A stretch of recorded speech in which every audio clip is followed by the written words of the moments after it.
हाँ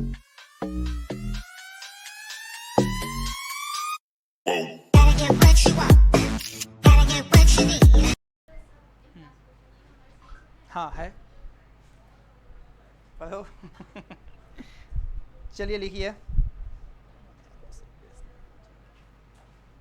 market equilibrium, नया chapter. Demand हो गया था, सप्लाई हो गया था, अब इस चैप्टर कॉम्बिनेशन है डिमांड और सप्लाई का। ठीक, demand plus elasticity of demand plus supply plus elasticity of supply, ये चारों चैप्टर का कॉम्बिनेशन है आपका ये चैप्टर मार्केट इक्विलिब्रियम। ठीक, ये चैप्टर भी लंबा है भाई, ये चैप्टर का नाम बहुत लंबा है, market equilibrium under perfect competition and effects and shift on demand and supply. हाँ, इस चैप्टर का नाम है, कहने देखो ये चैप्टर भी लंबा है काफ़ी, है नाम भी बहुत लंबा है, हम तो शॉर्ट में खाली लिख दिए हैं मार्केट इक्विलिब्रियम। ज़्यादा नहीं है, बस लगता है कि हमको 21 डायग्राम है इस चैप्टर में, बस ओनली 21 डायग्राम्स, वही बात है, और बढ़ाना चाहिए था। ओनली 21 डायग्राम, 21 सूब होता है, 50 सूब नहीं होता, 51 सूब होता है हम लोग के अनुसार, 51। हाँ भाई यही, देखो बहुत बड़ा चैप्टर, डायग्रामें बनवाते दिखा देगा, और चाहिए था ना, और डायग्राम चाहिए था इसमें, 21 तो बहुत कम है, कम से कम 51, 101, 151 डायग्राम होना चाहिए था। चलिए जल्दी लिखिए, उसके बाद समझाते हैं। देखो हम क्या बताएं कि मार्केट इक्विलिब्रियम में आपका डिमांड और सप्लाई दोनों चैप्टर का कॉम्बिनेशन है। तो अब सर मार्केट इक्विलिब्रियम होता क्या है, तो एक ऐसा पॉइंट, ठीक, एक ऐसा पॉइंट जिस पॉइंट पे आपका डिमांड और सप्लाई क्या हो, इक्वल। हम आपको डिमांड बताएं तो डिमांड कर्व कुछ ऐसा हुआ करता था, डाउनवर्ड स्लोपिंग, यहाँ पे x y 0, इधर आपका आउटपुट मतलब क्वांटिटी यूनिट्स, और इधर आपका, हाँ चल, ये था आपका नॉर्मल डिमांड कर्व। ठीक, अब आ जाओ सप्लाई कर्व। तो सप्लाई कर्व अपवर्ड स्लोपिंग था, सेम यहाँ पे प्राइस और यहाँ पे यूनिट्स, प्राइस और यूनिट्स, ये था। हाँ, नॉर्मल डिमांड और नॉर्मल सप्लाई कर्व था, यही था। अब एक पॉइंट ऐसा आएगा ना जब डिमांड और सप्लाई मिले, कहीं ना कहीं तो मिलेगा ना, कहीं ना कहीं तो मिलेगा।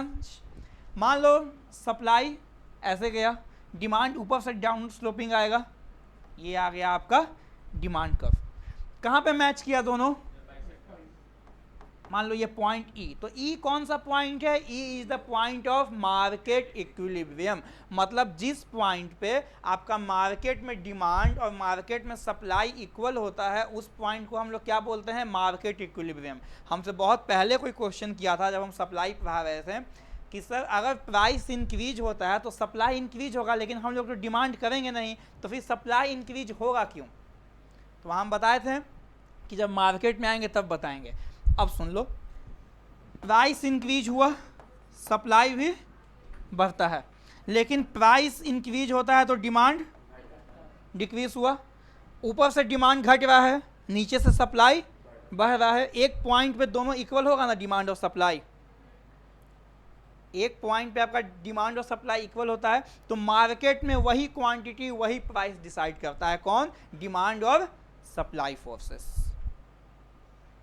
ठीक, गवर्नमेंट का रोल नहीं होता है, there will be no intervention by the government. जो ये प्राइस डिसाइड होगा, मान लो ओपी, ये जो ओपी प्राइस डिसाइड हुआ है, ये ओपी प्राइस डिसाइड करने में गवर्नमेंट का इंटरवेंशन नहीं होगा, कोई भी रोल, कोई भी पॉलिसी, कोई भी रूल्स, कोई भी रेगुलेशन गवर्नमेंट नहीं लाएगी। ये जो प्राइस डिसाइड होगा वो कंप्लीटली डिसाइड कौन करेगा, मार्केट फोर्सेस, मतलब डिमांड और सप्लाई फोर्सेस। ठीक है, तो हम लोग ये अज्यूम करके चलते हैं कि गवर्नमेंट का इंटरवेंशन, गवर्नमेंट का कोई रोल नहीं होता है। ठीक, समझ में आ गया। चलो सबसे पहले मार्केट इक्विलिब्रियम हेडिंग दो और डेफिनेशन लिखो।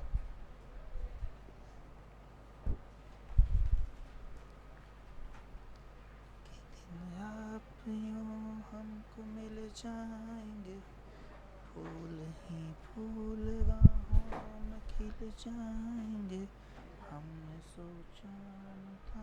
लिखिएगा, it is a point, market equilibrium का डेफिनेशन लिखिएगा, it is a point at which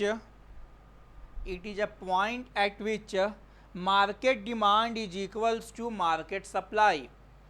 It is a point at which market demand is equals to market supply. लिख लिए, it is a point at which market demand is equals to market supply. अब उसके नीचे table बना देना,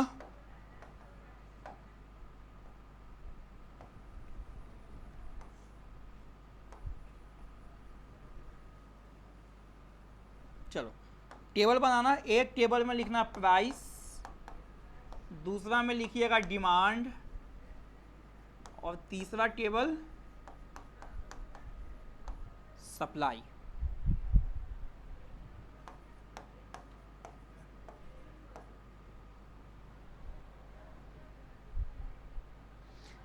price घट रहा है ना, तो जैसे जैसे प्राइस घटेगा वैसे वैसे डिमांड बढ़ जाएगा।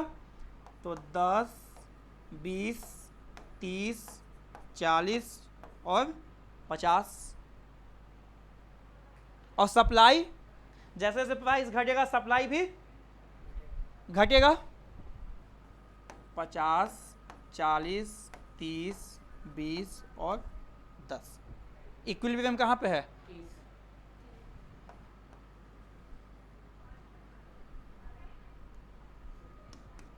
dx is equal to sx.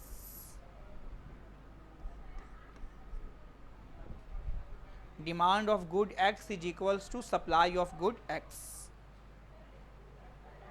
और ये तीन क्या है? Equilibrium price. इक्विलिब्रियम प्राइस कितना है? 3, और इक्विलिब्रियम क्वांटिटी कितना है? 30। हो गया।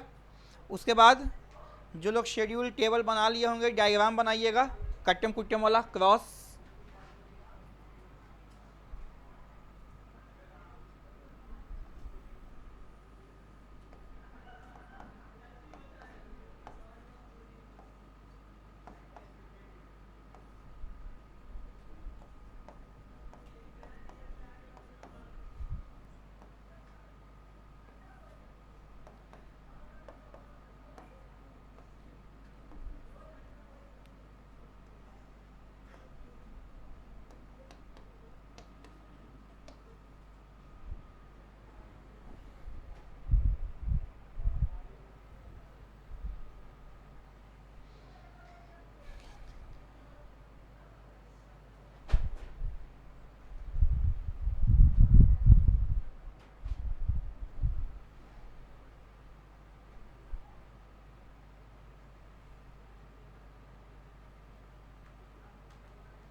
ये ना ही कंज्यूमर को पता है, ना ही प्रोड्यूसर्स को पता होता है। ये ऑटोमेटिक मार्केट फोर्सेस डिसाइड कर देता है कितना सप्लाई, कितना डिमांड और सप्लाई। एक बात बताओ, तुम अगर कोई बिजनेस खोलता है किसी भी एरिया में, तो बिना तुम जाने हुए कि तुम्हारे प्रोडक्ट का उस एरिया में डिमांड कितना होने वाला है, तुम सप्लाई कर दोगे? नहीं, तुम जानोगे ना कि तुमको कितना यूनिट्स ऑलमोस्ट एटलीस्ट बनाना है।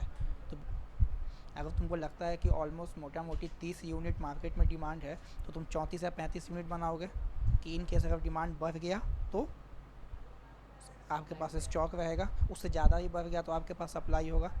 एक पॉइंट ऐसा आएगा ना जिस पॉइंट पे आपके पास स्टॉक नहीं बचेगा, स्टॉक कम हो रहा है, बनाते जाओ, जितना भी यूनिट बना रहे हैं मार्केट में डिमांड होते जा रहा है। तो इस पर किसी इंडिविजुअल का कंट्रोल नहीं होता है। बना लिया जी। अब देखो, मान लो OP क्या है आपका? इक्विलिब्रियम प्राइस, और OQ क्या है? Equilibrium quantity. E क्या है? E is the point of equilibrium. अब आ जाओ टेबल में तनी, इस वाले केस में आओ। जब प्राइस 5 था तो मार्केट में डिमांड कितना था? 10 यूनिट, सप्लाई कितना था 50, सप्लाई कितना है 50, मतलब मान लो यहाँ पे ओपी डैश प्राइस कितना है यहाँ 5, तो जब यहाँ प्राइस 5 है तो डिमांड कितना यूनिट्स है, डिमांड यहाँ कितना है 10, सप्लाई कितना है 50, मतलब मार्केट में क्या है एक्सेस डिमांड या एक्सेस सप्लाई, मार्केट में क्या है एक्सेस सप्लाई, मार्केट में क्या है एक्सेस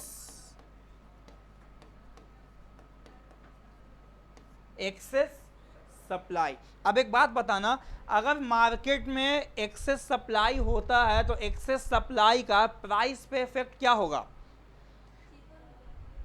प्राइस घट जाएगा।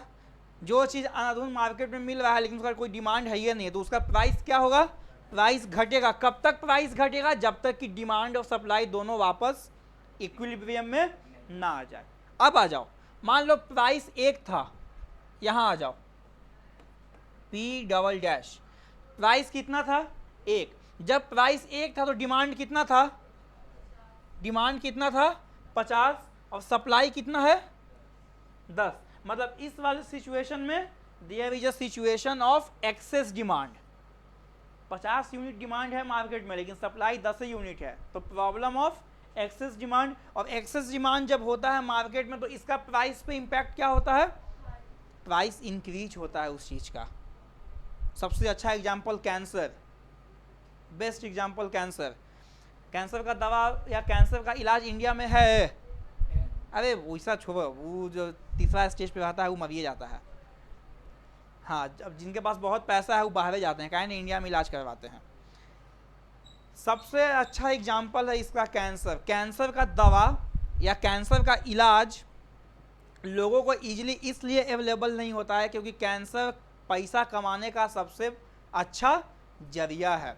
अगर कैंसर ठंडा बुखार के जैसा उसका दवाई या उसका इलाज होने लगे तो डॉक्टर का कमाने का जरिए खत्म हो जाएगा क्या, हाँ टू बी फैक्ट, सही बोला है। तो कैंसर क्या है, कैंसर एक कमाने का जरिया है क्योंकि पता है उसको डॉक्टर को कि मार्केट में कैंसर का मरीज मिलता ही मिलता है, लेकिन क्योंकि वो सप्लाई एक फिक्स किए हुए है, दवा का हो गया या फिर टेक्नोलॉजी जो भी इलाज हो गया, इसलिए कैंसर का आज भी इलाज क्या है काफ़ी महंगा होता है। दूसरा स्टेज में चल गया इंडिया में इलाज करवा तो पता चला कि लपेटा गई कान इस, हाँ इसीलिए जिनको जो थोड़ा पैसा वैसा होते हैं भाई वो जाते हैं जल्दी भागते हैं बाहर ही। युवराज सिंह हो गया, बाहर जाकर करवाया था इलाज कैंसर का 2011 वर्ल्ड कप के बाद। चलो, तो अगर मार्केट में एक्सेस डिमांड का सिचुएशन है तो प्राइस क्या होता है इंक्रीज। कब तक इंक्रीज होगा, जब तक कि वापस से डिमांड और सप्लाई दोनों इक्वल ना हो जाए। अब 10 लाइन में लिख लो डायग्राम, जल्दी जल्दी क्लास खत्म कर देंगे। यही आज जो मेन खेला है ना इस चैप्टर में वो हम अगला क्लास से स्टार्ट करेंगे, दिमाग फ्रेश रहेगा उससे। लिखो डायग्राम को तो नहीं एक्सप्लेन करना, लिखना D D is the initial demand curve, D D ये D of D, D D is the demand curve, D D dash नहीं D D, D D is the demand curve and S S is the supply curve. हमको मिल जाएंगे फूल ही फूल राहों में खिल जाएंगे, लिख लिया फुल स्टॉप। उसके बाद लिखिएगा E is the point of market equilibrium, E is the point of market equilibrium, DD is the demand curve, SS is the supply curve, E is the point of market equilibrium, E is the point of market equilibrium, full stop. OP is the equilibrium price, OP is the equilibrium price and OQ is the equilibrium quantity. OP is the OP is the equilibrium price and OQ is the equilibrium quantity.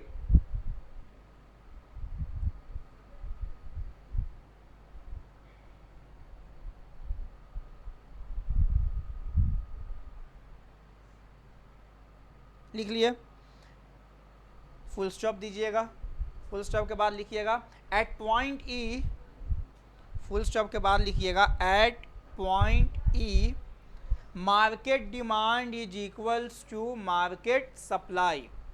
Eight point E market demand is equals to market supply, full stop.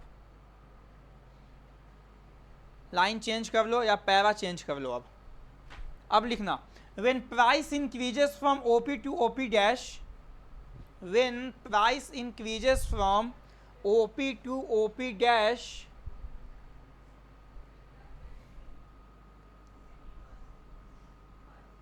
when price increases from OP to OP dash, there is a situation of excess supply. When price increases from OP to OP dash, there is a situation of excess supply. There is a situation of excess supply, and the pressure of excess supply, and the pressure of excess supply, and the pressure of excess supply will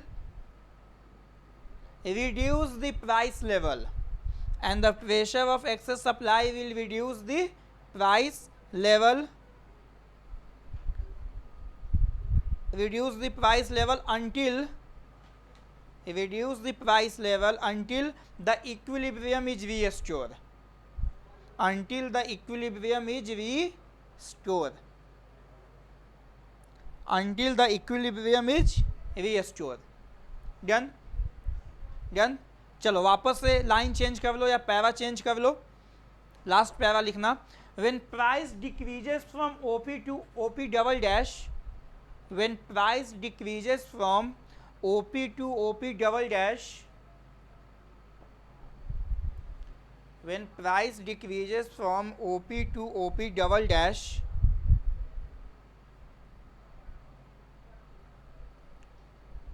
when price decreases from OP to OP double dash, there is a situation of excess demand. There is a situation of excess demand.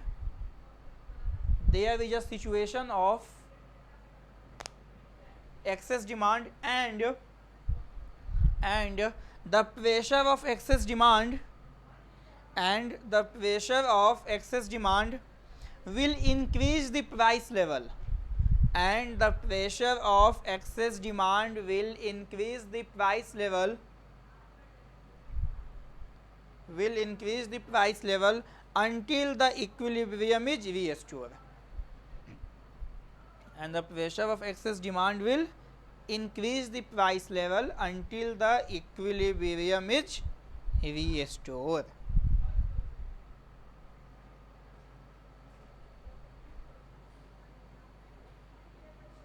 Until the equilibrium is restored. रुको हम आएंगे वहाँ पे, ठहर जाओ। हो गया ये। अब देखो चैप्टर का मेन खेल है, क्या क्या पढ़ना, ओवरव्यू चैप्टर का देख लो। अब आपको पढ़ना है shift in demand and shift in supply. Demand curve जब शिफ्ट होता है कहाँ कहाँ, एक आगे और एक पीछे। जब आगे शिफ्ट होता है तो डिमांड बढ़ता है, जब पीछे शिफ्ट होता है तो डिमांड घटता है। अब क्या है, मान लो क्वेश्चन में दे दिया, मतलब चैप्टर में दे दिया कि सप्लाई कांस्टेंट है, सप्लाई कांस्टेंट है और मार्केट में डिमांड इंक्रीज हो गया, तो इसका इम्पैक्ट प्राइस और क्वांटिटी पे क्या होगा। या सप्लाई कांस्टेंट है, डिमांड आपका घट गया, तो इसका इम्पैक्ट प्राइस और क्वांटिटी पे क्या होगा।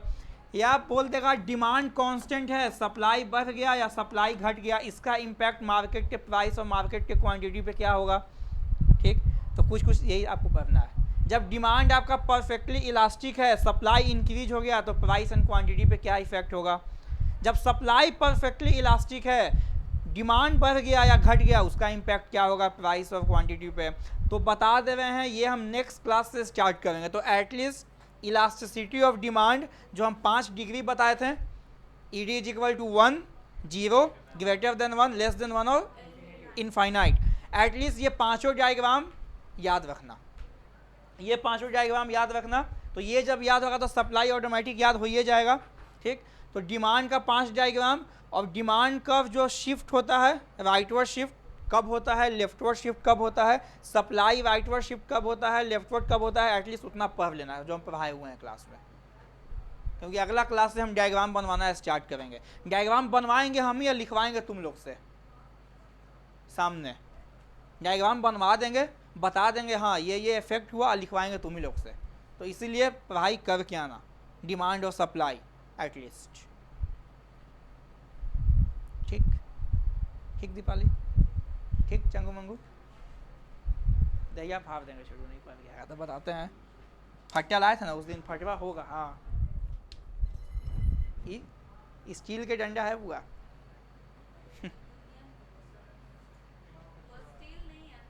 जो है एल्युमिनियम स्टील लगता है, तू पिटाया था ना पिछला क्लास में।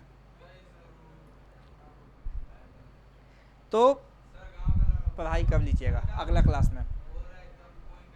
तो बाकी अगला क्लास में स्टार्ट करेंगे हम लोग नया टॉपिक। तब तक bye, take care, see you take care आप भी। Yeah.